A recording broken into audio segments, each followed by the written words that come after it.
निशिकांत दुबे विपक्ष को घेरने और अपनी पार्टी यानी कि बीजेपी का बचाव करने के लिए जाने जाते हैं।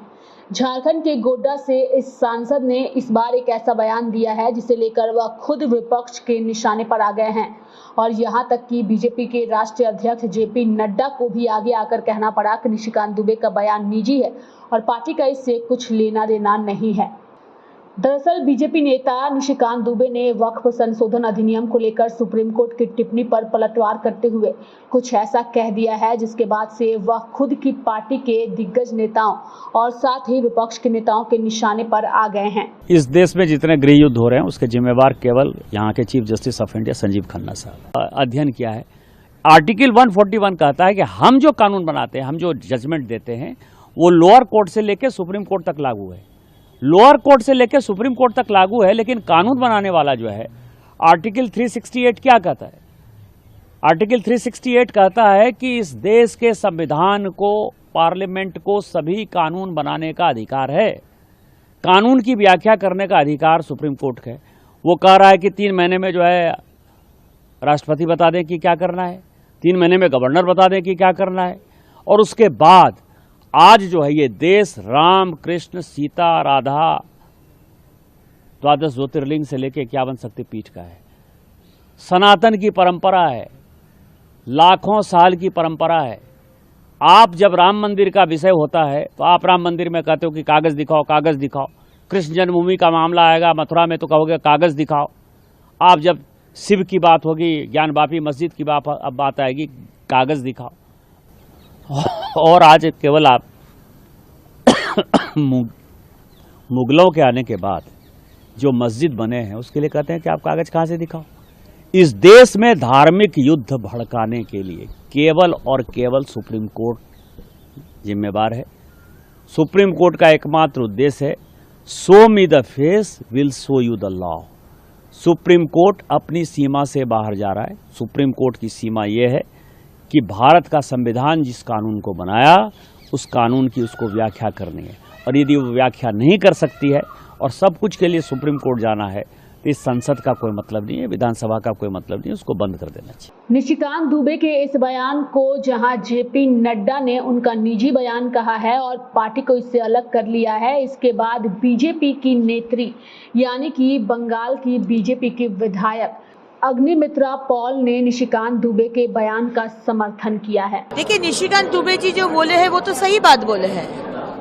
आज हमारे महामहिम राष्ट्रपति जी CJI chief justice of India का अपॉइंटमेंट करते हैं, तो चीफ जस्टिस ऑफ इंडिया कैसे महामहिम राष्ट्रपति जी का जो निर्देश है वो अवमानना कर सकते हैं? जो पार्लियामेंट, जो सांसद, जहां पर सारे भारत के सांसद लोग बैठ के पॉलिसी मेकर जो नियम बना रहे, रूल बना रहे, उसी नियम को आप खंडन कर देंगे तो ये कहाँ का नियम है? तो फिर पार्लियामेंट को बंद कर दीजिए। अगर देश सीजीआई चलाएंगे और सुप्रीम कोर्ट चलाएंगे और जिसका अपॉइंटमेंट महामहिम राष्ट्रपति करते हैं उसको आप नहीं मानेंगे तो दरकार नहीं है फिर पार्लियामेंट और राष्ट्रपति का, सारे सीजेआई करे। निशिकांत दुबे के इस बयान का जहां भाजपा के विधायक ने अपना समर्थन दिया तो वहीं विपक्ष के निशाने पर है निशिकांत दुबे। सुनिए क्या कुछ कहा है विपक्ष के नेताओं ने। देखिए, बेहद ही घटिया टिप्पणी की है उन्होंने। उनसे जब सवाल पूछा गया बांग्लादेशी घुसपैठियों के बारे तो उन्होंने सुप्रीम कोर्ट के सिटिंग सीजेआई को देश में हो रहे दंगों का जिम्मेदार बता दिया। ये बेहद ही घटिया टिप्पणी है। एंड सबसे पहले तो आई होप कि कल ही supreme court suo motu proceedings, contempt proceedings initiate करे ये नकली डिग्री वाले निशिकांत दुबे जी के खिलाफ और इनको जेल भेजे। हमने पिछले कुछ सालों में देखा है कि जब भी कोई जज भाजपा की फेवर में जजमेंट दे देते हैं तो उस जज की 100 गलतियां माफ करके उनको राज्यसभा भेज दिया जाता है। पर हाल ही में हमने देखा कि जब एक जज ने ये हिदायत दी कि कानून फॉलो किया जाए और गवर्नर्स बिल के ऊपर इनडेफिनेटली ना बैठे रहें, तो भी इन्होंने भाजपा ने अपना पूरा तंत्र लगा दिया उन जजेस को डिफेम करने को, सुप्रीम कोर्ट को अटैक करने को। ये क्यों चाहते हैं कि बिल्स के ऊपर इनडेफिनेटली गवर्नर बैठे रहें? गवर्नर्स की तो कोई जवाबदेही नहीं होती, वो तो एजेंट है भाजपा के। जवाबदेही तो चुनी हुई सरकार की होती है और गवर्नर का काम होता है कि चुनी हुई सरकार की एड एंड एडवाइस से अपना काम करें, पर नहीं, भाजपा के चुने हुए गवर्नर्स को इलेक्टेड सरकारों द्वारा दिए गए बिल्स के ऊपर इंडेफिनेटली बैठना है ताकि जनता के काम रोक सके। मैं सुप्रीम कोर्ट से आई एम रियली होपिंग कि कल ये निशिकांत दुबे जी के खिलाफ कंटेम्प्ट प्रोसीडिंग्स इनिशिएट हो और इनको जेल भेजा जाए। ये संविधान पर भारतीय जनता पार्टी और संघ का जो लगातार हमला होता है, ये उसका एक जीता जागता ज्वलंत उदाहरण है। सिर्फ किनारा कर लेने से काम नहीं चलेगा। प्रधानमंत्री की मौन स्वीकृति के बगैर न धनखड़ साहब ने जो कहा वो कह सकते थे, न निशिकांत दुबे ने जो कहा वो कह सकते हैं। अगर भारतीय जनता पार्टी गंभीर है इस विषय को लेकर, तो हमें ये बताएं, क्या निशिकांत दुबे को कारण बताओ नोटिस भारतीय जनता पार्टी दे रही है? क्या एक्शन लिया जा रहा है उसमें? और अगर आप एक्शन नहीं ले रहे तो प्रधानमंत्री आपकी स्वीकृति के बगैर, एक सांसद छोड़िए, भारतीय जनता पार्टी का एक कार्यकर्ता मुंह खोल ही नहीं सकता। और अगर आपकी स्वीकृति के बगैर बोल रहे हैं तो आपकी पकड़ अब पार्टी और सरकार पे खत्म हो गई। दरअसल निशिकांत दुबे इस बार विपक्ष के निशाने पर हैं और जेपी नड्डा का बयान सामने आने के बाद जिस तरीके से उन्होंने इसे निशिकांत दुबे का निजी बयान बता दिया है, उसके बाद से चर्चा और भी छिड़ चुकी है। दरअसल निशिकांत दुबे अपने बड़बोले अंदाज के लिए जाने जाते हैं और अक्सर ही संसद के अंदर विपक्ष को घेरते और तीखे सवाल करते भी नजर आते हैं। अगर हम निशिकांत दुबे की बात करें तो निशिकांत दुबे का जन्म बिहार के भागलपुर में 28 जनवरी 1969 को हुआ था।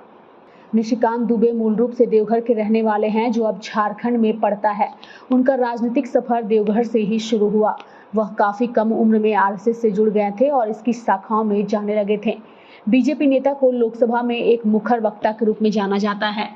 संसद जब चालू रहती है तो दुबे की उपस्थिति करीब 100% रहती है।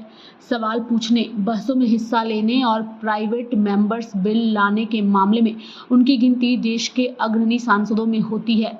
उन्होंने राष्ट्रीय स्वयंसेवक संघ की छात्र शाखा अखिल भारतीय विद्यार्थी परिषद से छात्र राजनीति में कदम रखा। कॉरपोरेट जगत में कुछ समय बिताने के बाद वह 2009 में सक्रिय राजनीति में उतरे और तब से झारखंड के गोड्डा से लगातार 4 बार लोकसभा के लिए चुने जा चुके हैं। निशिकांत दुबे की बात करें तो इनके पास डॉक्टरेट की उपाधि है। उन्होंने मैनेजमेंट में पीएचडी किया है और उनके पास एमबीए की डिग्री है। राजनीति में आने से पहले निशिकांत दुबे एसआर ग्रुप में डायरेक्टर के पद पर कार्यरत थे। लोकसभा में विपक्ष के नेता राहुल गांधी से लेकर झारखंड के मुख्यमंत्री हेमंत सोरेन तक निशिकांत दुबे अक्सर विपक्षी नेताओं पर निशाना साधने में आगे रहते हैं। हाल के वर्षों में संसद में प्रमुख बहसों के दौरान पार्टी का पक्ष रखने या विपक्ष पर हमला करने के लिए वह भाजपा के पसंदीदा नेता रहे हैं। लोकसभा में महिला आरक्षण विधेयक पर 2023 पर बहस के दौरान मुख्य वक्ता के रूप में उनके चयन ने सभी को आश्चर्यचकित कर दिया था। जब सभी को उम्मीद थी कि भाजपा अपनी किसी महिला सांसद को मैदान में उतारेगी, तब पार्टी ने गोड्डा सांसद को मोर्चा संभालने के लिए मैदान में उतारा था। इस साल फरवरी में निशिकांत दुबे ने लोकसभा में राहुल गांधी के खिलाफ बीजेपी के हमले का नेतृत्व भी किया था, जब विपक्ष के नेता ने राष्ट्रपति के अभिभाषण पर चर्चा के दौरान कुछ ऐसा कहा था जिससे विवाद खड़ा हो गया था। दुबे ने लोकसभा अध्यक्ष ओम बिरला को पत्र लिखकर गांधी के खिलाफ ऐतिहासिक और ठोस तथ्यों को तोड़ मरोड़ कर पेश करने और देश का उपहास करने, गणतंत्र की प्रतिष्ठा को कम करने के लिए विशेषाधिकार हनन की कार्यवाही की मांग की थी। राहुल गांधी ने विदेश नीति पर चर्चा करते हुए कहा था कि विदेश मंत्री एस जयशंकर को डोनाल्ड ट्रंप के शपथ ग्रहण समारोह में प्रधानमंत्री नरेंद्र मोदी को आमंत्रित करवाने के लिए 3 से 4 बार अमेरिका भेजा गया था। निशिकांत दुबे ने ही 17वीं लोकसभा में तृणमूल कांग्रेस की सांसद महुआ मोइत्रा के खिलाफ कैश फॉर क्वेरी यानी पैसे के बदले सवाल पूछने का आरोप लगाए थे। उन्होंने कहा था कि महुआ ने संसद में सवाल पूछने के लिए बिजनेसमैन दर्शन हीरानंदानी से पैसे और तोहफे लिए थे। वह हीरानंदानी के निर्देश पर उनके प्रतिद्वंदी उद्योग समूह अडानी ग्रुप पर संसद में हमले करती हैं और उससे जुड़े सवाल भी पूछती हैं। लोकसभा स्पीकर ने मोइत्रा पर लगे आरोपों की संसद की एथिक्स कमेटी से जांच कराई थी, जिसमें वह दोषी पाई गई थी। महुआ मोइत्रा को अपना संसदीय लॉगिन आईडी और पासवर्ड उद्योगपति दर्शन हीरानंदानी को देने का दोष पाया, जिसके बाद उन्हें अपनी सांसदी गंवानी भी पड़ी थी। कई सारे मुद्दों को लेकर के निशिकांत दुबे बेहद ही गंभीर रहे हैं, लेकिन इस बार वह खुद विपक्ष के निशाने पर आ चुके हैं और इससे राजनीतिक उथल-पुथल का माहौल भी देखने को मिल रहा है। लाइव इंडिया हर्बल के लिए रांची से डेस्क की रिपोर्ट।